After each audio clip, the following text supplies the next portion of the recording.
Good morning, welcome to Morning Outlook. This is Kim speaking on Friday the 30th of November.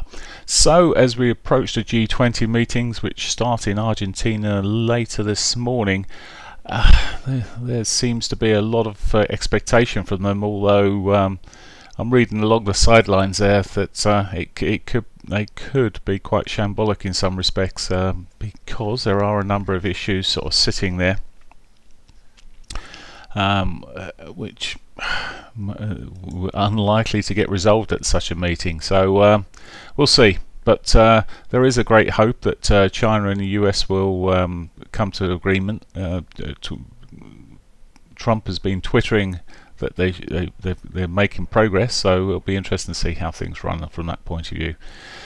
How do we see technically here on the euro? Well, at the moment we're selling off a little bit. We ended up on a little pitch up towards the end of the session, through late early Asian session really, which ended giving us this choppy old picture on the hourlies. Where from here, well, I'm still not massively bullish on the euro. I can't get bullish on the euro yet because it's flawed fundamentally. So there's that sits there in the back of my mind. Technically, well, it's still a flawed move. This was a genuine move to the upside because of the softer words that Powell allegedly said. Why didn't we see a follow through yesterday? Why did it initially sell off quite strongly? Where to? Well, no one really knows, and I think that's a reactive move. It's probably moved back into a level. Where to? Possibly down to the 60-minute 50 to the downside. I'd be looking for targets down that way. To the upside, I think the monthly pivot provided resistance previously way back. That could provide resistance to the upside. Where is it going to go? I think we may see just another load of chop this morning. May not even be a trade for me today on the euro. Pound wise, I still favour the week, the downside at the moment. The vote comes next Tuesday even. So Prime Minister May's got a lot to do yet.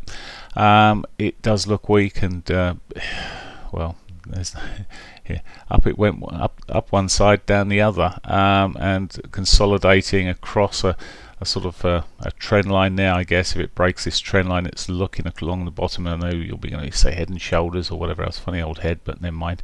Whatever, it's consolidating at some point. Well, it's got the daily pivot above. Maybe it'll run up and hit that, but I would be looking to sell this pound, and it's possibly got more potential for the downside than the euro at the moment. Dollar yen. Dollar yen sits in this sort of it's reacted a couple of days ago, as I said, to that trend line there. Good, really nice sell-off technically. Where to? Well, maybe we hit the bottom back into that 21. We'll see. It's not really going anywhere at the moment. It's consolidating on the tight side. There we go. It would suggest about lower high that we possibly lower low that we've got some more downside, but the way it's consolidated, a bit like the euro hasn't managed to push up, the yen hasn't managed to really do too much more since then. Yesterday it finally put some divergence in on this shorter time frames here and did get a move, but not massively convincing at the moment. Maybe if we get past that 60-minute 50, we'll see further upside towards the R1 and maybe more during next week. I think quite a lot depends on the G20 to a degree, although it won't initially. Well, it may affect the yen a little bit. Aussie dollar, again another currency not able to make much in the way of gains yesterday, and if anything this double top looks, sorry, I've got the average true range on here, just have an RSI, there we go. I mean, we had the divergence soft divergence, as I'd say, because it pulled back so far in between, and it's done the same really again. It's not suggesting there's a lot of strength in these upward moves. As we approach the end of the month, we are into the R2. The probability of it going beyond that is not particularly great anyway, and we may just become more range bound for next month of December. Looks soft at the moment. Nothing there to get me excited in terms of what's going on today, so we've got have we got any other speakers? We've got nothing at all at the moment. I'm just looking through. We've got inflation in the European region, Union even at 10 o'clock, but Canadian GDP later. Nothing to affect these pairings really, apart from the G20 meeting. So there's the Aussie dollar. Looks weak. From where it's sitting at the moment, it's below its daily pivot. Maybe the S1's on, but you know, I'm not going to be trading that on the intraday basis.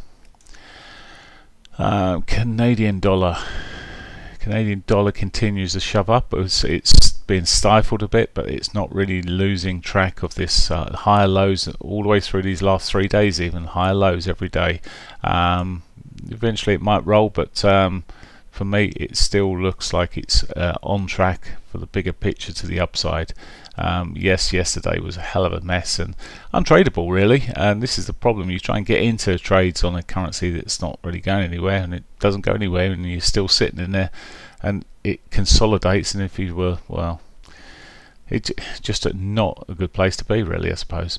But it, as I say, does look like it's got further upside, and I'm really looking from that into the bigger picture where we could showing week after week here of higher lows, and it's pitching ever closer to those prior highs there, which I pointed out previously numerous times, and beyond. So we'll see how that goes, but remain bullish there.